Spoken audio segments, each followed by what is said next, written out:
Buongiorno dottore, scusi. No, le medicine che ha ordinato per mia moglie non abbiamo capito come vanno prese. Per via anale, anale. Ah, grazie, grazie dottore. Ecco, ha detto che le devi prendere per via anale.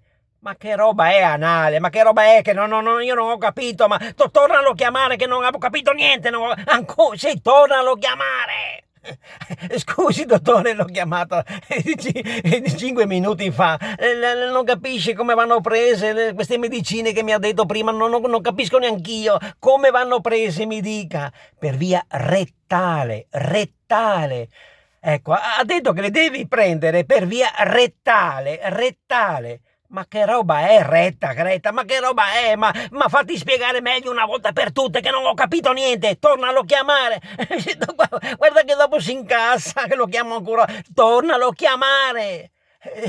Scusi, dottore, l'ho chiamata poco fa, non abbiamo capito queste medicine come vanno prese. Me lo dica bene una volta, me lo spieghi bene una volta per tutte. In culo te le devi mettere, in culo, hai capito? Ecco, hai visto che si è incazzato.